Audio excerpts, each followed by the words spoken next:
नमस्कार, मेरा नाम है हिमांशु बवंडर। मैं आज आपके साथ में कुछ चीज़ें शेयर करना चाहता हूँ वैलेंटाइन डे पे। अगर वैलेंटाइन को खुद मालूम होता कि लड़की के साथ में इतनी फजीयत होती तो वो जीवन में कभी वैलेंटाइन डे का इजाद ही नहीं करता। मेरे को तो मालूम है, एक लड़की मेरे पास आई, बोले सर मैं अपने बॉयफ्रेंड को कुछ ऐसा गिफ्ट देना चाहती हूँ जो अगले साल वैलेंटाइन तक याद रखे। मैंने कहा यार एक काम कर, एक पेन दे दे, एक बुक दे दे। बोले नहीं सर, ऐसा कोई जो वो अगले साल तक याद रखे। मैंने कहा सोने की चेन दे दे। बोले नहीं सर, अगले साल तक याद रखे। मैंने कहा थप्पड़ मार दे, जिंदगी भर याद रखेगा, अगले साल की क्या बात है। मैंने एक लड़के से पूछा, मैंने कहा क्यों आज क्या है? बोले आज वैलेंटाइन डे है।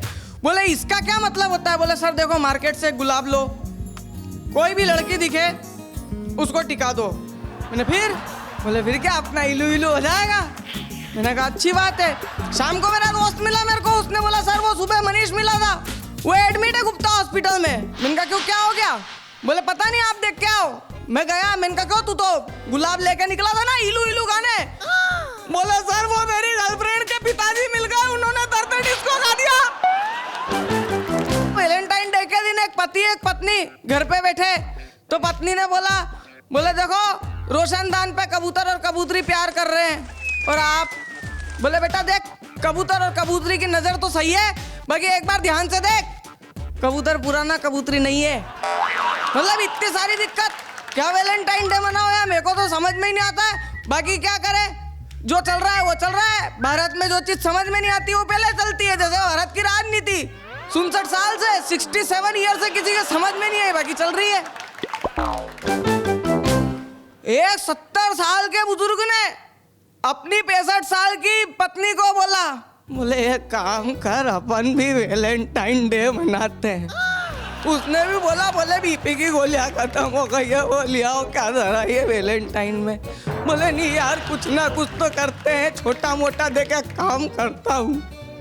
मैं जाके गार्डन में खड़ा हो जाता हूँ, तू मेरे से मिलने आना, साथ में हाथ पकड़ के आएंगे मंदिर में माथा टेकते हुए, ठीक है? वो दादाजी चला गया गार्डन में, 2.5 घंटे तक खड़े रहे, पसीने में तरबतर हो गए। वो दादी जी का पता नहीं, दादाजी गए लकड़ी टेकते टेकते। बोले तू क्यों नहीं आई रे, 2 घंटे से खड़ा था। वो दादी भी शर्मा क्या बोली, 65 साल की, मम्मी ने आने नहीं दिया यार। वो एक लड़के ने अपनी पत्नी से बोला खाना बना दे। बोला हाँ आज तो वैलेंटाइन डे मनाएंगे। बोले कैसे?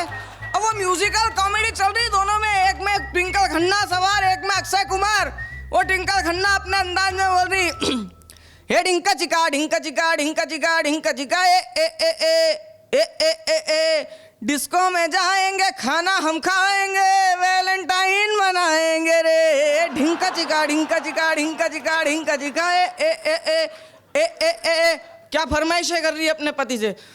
पहले ब्यूटी पार्लर में जाऊं, थोड़ा अपना रूप सजाऊं, फिर खाएंगे कहीं पे खाना, दिखा देना कोई सिनेमा, फिर करेंगे थोड़ी सी शॉपिंग, होगी अपनी नाइट भी रॉकिंग, लॉन्ग ड्राइव पे जाएंगे, ऐश कराएंगे, मौज सब मनाएंगे रे। ढिंका चिका ढिंका चिका ढिंका चिका ढिंका चिका। पति चालू हुआ बेचारा अपनी मजबूरी को लेके।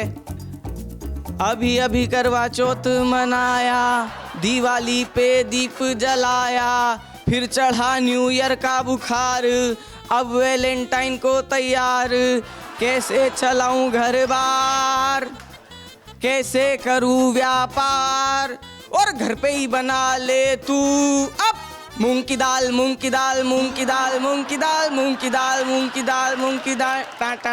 बहरहाल वो वापस उसको फोर्स कर रही है कि मुझे वैलेंटाइन पे घुमाओ, वापस उससे अर्ज कर रही है ओ हवाबाज रे, ओ मेरे सजना बड़े हवाबाज रे, रिश्वत भी लेते हैं पैसे नहीं देते हैं, कल रूठ जाना मान जाओ आज रे हवाबाज रे।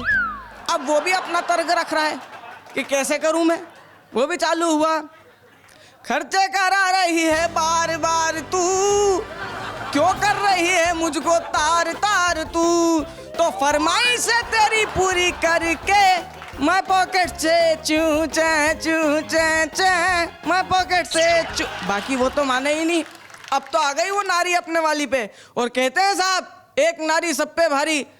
उसने तो बाल बाल खोले और गाना गाना चालू करा। ना पैसा है, ना पैसा, ना गाड़ी, ना बंगला, ना साड़ी, कंगला हो कंगला। ओ डिवोर्स का नोटिस थमाई देंगे, 1 मिनट कचहरी बुलाई लेंगे, थमाई देंगे ताना। अरे हमका घूमई दे वैलेंटाइन पे पिया, ये पत्नी खतरनाक। अंत तो गतवा उसने हाथ जोड़े, बोले चलो। और जाते जाते एक चीज बोल के गया, जीवन में सिर्फ 2 चीजें बहुत खतरनाक है, एक तो पत्नी के आंसू और दूसरी पड़ोसन की स्माइल। वैलेंटाइन का वादी बुखार चढ़ा, मेरे को तो पता है 11th क्लास का बायोलॉजी का टीचर वो पढ़ा रहा है और बोल रहा है देखो जिंदा रहने के लिए भूख ज्यादा जरूरी होता है, प्यार ज्यादा जरूरी नहीं होता है। बोले नहीं सर हम तो नहीं मानते, आप प्रैक्टिकल करके बताओ। उसने प्रैक्टिकल करा, एक चूहा लेके आया, एक चूहिया लेके आया, बीच में कटोरी देखी, कटोरी में गेहूं के दाने रखे। चूहा आया, उसने गेहूं के दाने खाए, वापस अपनी जगह पे चले गया, चूहिया की तरफ आंख उठाकर नहीं देखा। गेहूं के दाने हटाए, उसमें जवार के दाने डाले, चूहा फिर आया, चूहे ने जवार के दाने खाए, वो वापस अपनी जगह पर जाके बैठ गया। जवार के दाने हटाए, उसमें बाजरे के दाने डाले, चूहा फिर आया, उसने बाजरे के दाने खाए, वापस अपनी जगह पे जाके बैठ गया। वो चूहिया की तरफ आंख उठाकर भी नहीं देखा। मास्टर जी खुश, बोले देखो 3 बार में साबित हो गया कि प्यार ज्यादा जरूरी नहीं होता है, भूख ज्यादा जरूरी होती है। एक लड़का खड़ा होकर बोला, बोले मास्टर जी आपने 3 बार अनाज बदला, आप एक बार चूहिया बदल के देखो, शायद उसका मूड बदल जाए। वो वैलेंटाइन डे के दिन एक लड़का आ गया उसके पिताजी के पास में। एक तो पहले ही वो पत्नी से परेशान, वो बच्चा आ गया, बोले पापा पापा एक बात बताओ, सबसे ज्यादा बारिश कहाँ होती है? अरे बताओ, इतने बड़ा हो गए, ये तो मालूम होना चाहिए। उसके बाप ने भी थोड़ी देर सोचा और बोला बेटा देख सबसे ज्यादा बारिश है ना धरती पे होती है। वो वैलेंटाइन डे के दिन एक लड़की ने अपने पति से पूछा, बोले एक बात बताओ, आज आप मुझसे कुछ ऐसा पूछो जिसका जवाब मुझे देने में खुशी हो। बोले अच्छा तू एक बात बता, अगर मैं मर जाऊंगा तो तू किसके साथ रहेगी? बोले भगवान नहीं करे ऐसा हो, लेकिन अगर तुम चले गए तो मैं हरिद्वार अपनी छोटी बहन के साथ रहूंगी। फिर उसने पूछा, बोला अच्छा बताओ अगर मैं मर गई तो तुम क्या करोगे? बोले मेरा विचार भी हरिद्वार तेरी छोटी बहन के साथ रहने का ही है। शादी के 4 साल बाद ये पत्नियां इतना वैलेंटाइन डे मना लेती कि आदमी के पूरे बाल होते हैं वो अधूरे हो जाते हैं। फिर उस आदमी की ये स्थिति होती है कि करवा चौथ के दिन अगर छत पे निकल जाए तो 4 भाभियां आस पड़ोस की मुगालते में ही, मतलब गलत फहमी में ही व्रत खोल देती है कि चांद निकल गया, अब अपन खाना खा सकते हैं। मैं तो बोल रहा हूँ वैलेंटाइन छोड़ो, 14 फरवरी को विश्व शांति दिवस घोषित कर देना चाहिए। मैं भोला पुरुष के साथ में वापस आपके बीच में हाजिर होऊंगा, तब तक के लिए नमस्कार।